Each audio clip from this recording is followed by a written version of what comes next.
Howdy folks. Fishing is pretty slow today, and I decided to finally make a video about how to twitch. I promised to make such a video probably 3 years ago, so today is a good day as any. I thought let's do it here instead of sitting at home on the couch. A little bit easier, this background for your eyes. But yeah, I've gotten so many comments. Victor, can you give some detail on how exactly do you twitch? Do you do twitch pause, or do you do twitch pause, or do you go straight twitch and never pause? Do you keep the rod tip up? Do you keep the rod tip down or to the left? And I gave all of these questions the same answer. I told them that none of this nonsense matters. You can twitch however you want, as long as you follow a couple of guidelines. So I'm gonna try to make this video and just gonna give you the 2 guidelines that I follow, and then you can make your own rhythm, and I promise you it's not gonna matter. So guideline number 1 sounds very stupid, but it's probably the most important thing of all. You have to make sure that the fish can eat the jig, or it will not be able to eat the jig. It's super simple and sounds kind of stupid, and yet when I see people fish jigging like this, now this is called jigging. Bass anglers, when they fish a jig on the bottom, they do like this and they wait for it to drop. This is called jigging. I'm not a bass angler. This is not twitching. Now, if you're doing this with an ultralight rod, it doesn't look like much, but I'm lifting the rod tip 3-4 feet up. Now imagine you're a little bluegill. You like the jig. You're about to hit it, and the dude lifts it 3 feet up. How can you possibly now swim 3 feet up? Then he drops it 3 feet down. It becomes physically impossible. It's not like jumping in air. These fish are swimming in water. They cannot run up and down like this. It becomes physically impossible for a fish to hit your jig if you are oscillating too wildly. I had a true story with the champion. Sorry, buddy, if you watch this video, but I have still a video of this day. Fishing with the champion, catching fish after fish. Perch. He cannot catch one fish. And I'm watching him do like this with some, I don't know what kind of lure. Well, how can the perch hit it? As soon as they aim to hit your lure, you lift it 5 feet up. You are like virtually doing it impossible for the fish to hit it. You know, when a fish is trying to eat a little jig that is already twitching like this, already it's not very easy. Imagine you're a sniper and you want to hit something, but the dude on the other side is moving the target 5 feet up and down. And you're like, dude, stop for a second. Let me make a shot. That's what you're doing sometimes. The bluegill is chasing your jig, is trying to eat it. But you guys twitching like this is not twitching. What are you doing? The jig in the water needs to move like this. Okay, like you're writing a letter. Maybe a little bit more. Maybe like 3 times up and then down. But you cannot oscillate too much. Okay? It should be physically possible for the bluegill to eat your lure. Nobody watch me doing. Just watch what I'm doing. Don't worry about do I do two twitches and 1 pause or 3 twitches. I have no idea what I'm doing. Everything is on autopilot. I'm just twitching. From time to time I pause. That's how it is. And that's how everybody does it. If you believe that there is some magical cadence, twitch, twitch, pause, but then you hit it with 3 twitches and pause, and then they're going to hear it. Nonsense. None of this matters. Make sure that you're twitching in pretty much a straight line. From time to time, you can lift it and drop it.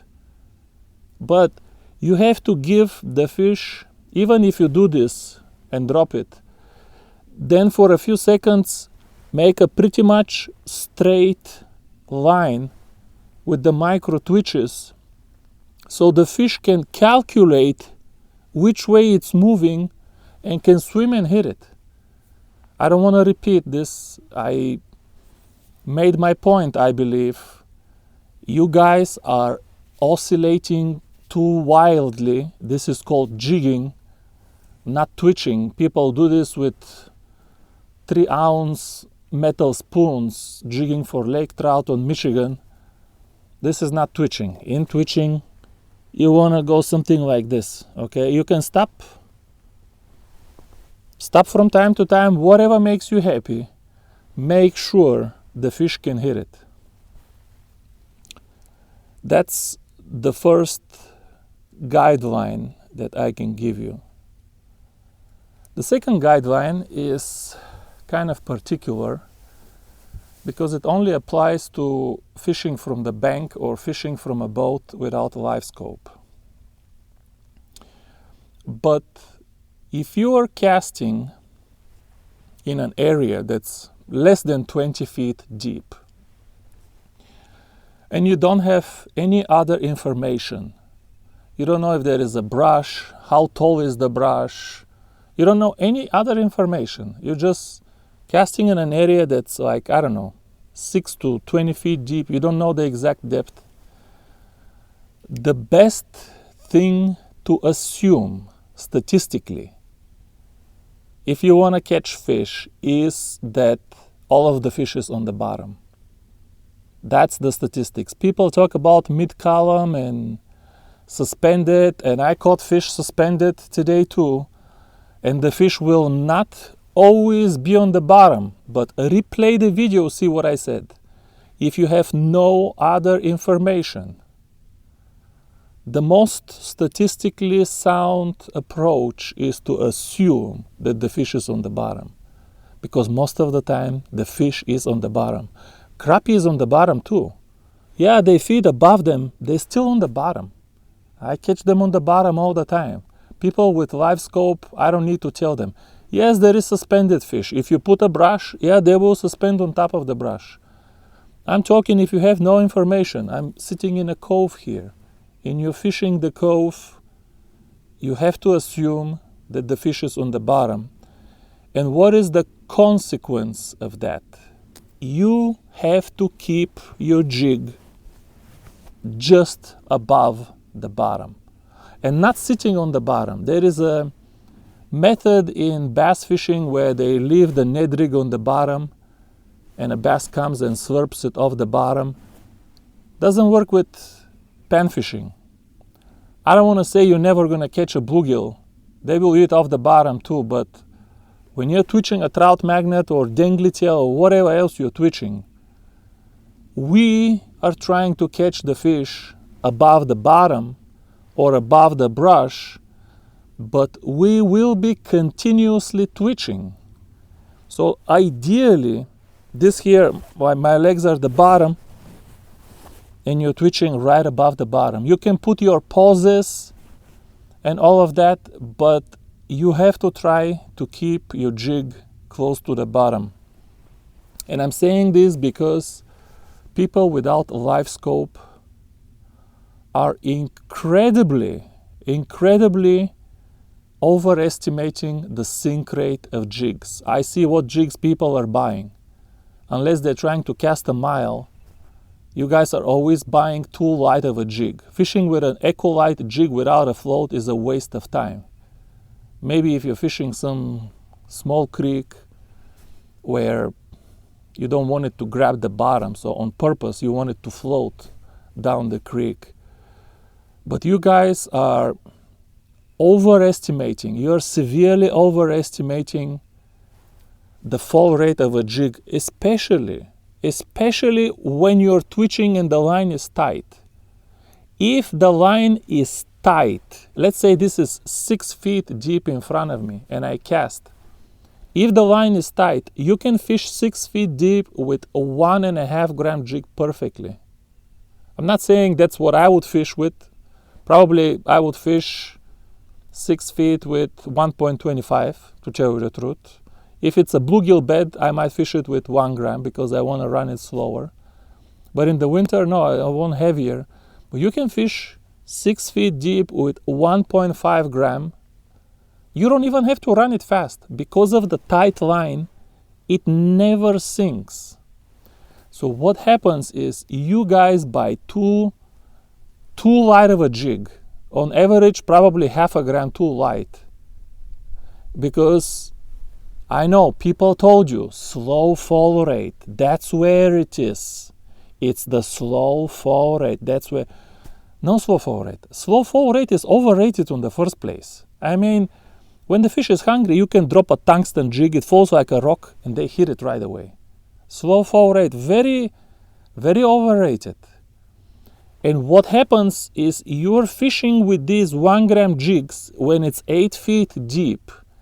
And you're twitching and you think that you're on the bottom, but you're 2 feet under the surface. I see this with live scope all the time. It's so difficult to twitch continuously and your jig to hug the bottom. It is difficult. If you twitch continuously, even with the 1.5 number 10, it keeps climbing the stairs up and up and up. So my advice is, change these views, like just forget about this slow fall rate. These are special. I'm not saying that you never want slow fall rate. These are the exceptions, not the default. By default, you want to fish something heavier. First of all, you can cast farther. And second of all, when you keep twitching, your jig doesn't climb up the stairs. So first of all, use heavier jigs. Number 2 is when you twitch, if you're fishing from the bank, when you twitch for like 3-4 seconds, 5 seconds, maybe you get a third of the way, it's okay to drop completely the jig for a few seconds. Just let the tip down, let it drop all the way. Sometimes you can even catch a fish doing this if the line is kind of tight and it's not dropping like a rock. So I told you the fish should be capable of eating it. But the other thing is, what happens is when you let the rod tip down and you give it a few seconds, you know you're starting from the bottom again. So it doesn't matter how high you climbed up the stairs. When you give it a few seconds, you know you dropped all the way to the bottom. With live scope, I can tell you, it is difficult. Even when you're swimming a swim bait, the same thing. Stop for 2 or 3 seconds, let it drop all the way down. If you don't know nothing, the fish is on the bottom, especially in the winter. The fish is on the bottom, 30 feet down. I saw some bluegill and crappie, first time in my life. I found them 30 feet deep. The fish is on the bottom, folks. You're fishing too fast. Your jig is too light. You are climbing up the stairs. There is no fish in the mid-column. There is no fish in the mid-column. Only if you see some shad, and maybe you can project mentally the shad. It's up to here. There will be fish 8 feet deep because they will be, the shad school is on the surface, the bass will be. I said if you have no other information, okay?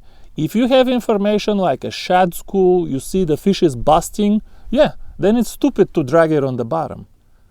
But if you see nothing else, you don't know about any brush, about any feature, you haven't fished this spot before, assume the fish is on the bottom and try to run your jig so it will hug the bottom. that's my two guidelines. But I have to say one more thing before I close the video, because as a ultralight scholar, there is something that bothers me. The bass fishing community, a couple of years ago, with the mass introduction of live scope, a couple of years ago, they discovered that twitching is a great way to trigger the bite of a fish that's otherwise not hungry. Because unlike swim bait, pulling a swim bait with a continuous motion, the twitching by definition is erratic. It's not continuous.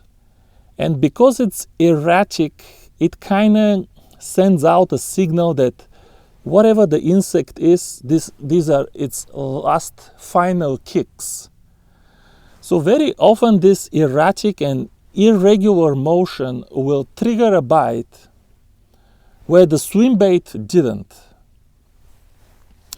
And the bass fishing community discovered this just now. Don't lie. Be honest. You guys discovered twitching only even when we got live scope, not right away because you were fishing with your old methods. But even when live scope got popular, a couple of years after that, and only a few years ago, they discovered that twitching can trigger bites when the other methods, the swim bait, didn't. So they started twitching. But how to call it? To call it twitching, to call the twitching, I think that they didn't like that, because the bass fishing community is, if nothing else, they're a very proud tribe. They like to think of themselves as trailblazers. They're always... What is this behind me? He came to listen for the about the bass anglers. Bass anglers, even when they're nice to us ultralight anglers, not even talk about carp anglers, the best they can do is drop a little condescending smile, but they look on everybody else as a lower type of fishing for the peasants. But them, the elites, if you're really good, you do bass fishing. And they couldn't accept the term twitching. So what did they call it? Some genius with a big head decided to call it strolling. What are you doing? I'm strolling. I'm hover strolling. We're getting now sophisticated. The bass fishing academia. We are now creating new terms. I'm hover strolling, I'm mid strolling, but we are both strolling. And I asked so many YouTube channels in the comments, dude, it looks like you're twitching, man, because they all started to teach you how to stroll. Go watch the videos. They're gonna teach you now how to stroll. Now that they discovered decades later, what twitching is, now give it to them to teach the rest how to stroll. So all of these people now start making how to stroll, how to hover stroll, how to mid stroll. And I'm like, man, dude, it looks like you're just twitching, man. To me, it looks like you're just twitching. Why are you calling it strolling? What is the difference? Nobody ever gave me a coherent answer. Like, the best I heard from one guy was, you don't understand. When you're twitching, your bait is going like this. But when I'm strolling, now it's not going like this. Now it's going like this. It's shaking left to right. This comes from one, I don't want to use dude, coming up with a defective jig head and calling it some advantage that now it's unbalanced. They say, oh, it's the most incredible thing now that the jig head is unbalanced. So yeah, that's the most coherent argument. What is the difference between twitching and strolling? You don't understand, he said. Your bait is going like this, and my bait is going like this. And I'm like, dude, you're just twitching with a different jig head. I can twitch with whatever I want. There's no limitation on what to twitch with. I can twitch with a shoelace. I can bend the needle, put a shoelace on a needle, crimp a split shot on the line. It's still twitching. But you don't understand. If only you understood the key difference. My lure is going like this. Let me ask you this. When you are strolling, are you twitching the rod tip? Yeah? Then you're fucking twitching. Okay? Now go watch an ultralight fishing video and learn to twitch. Don't tell me you're strolling.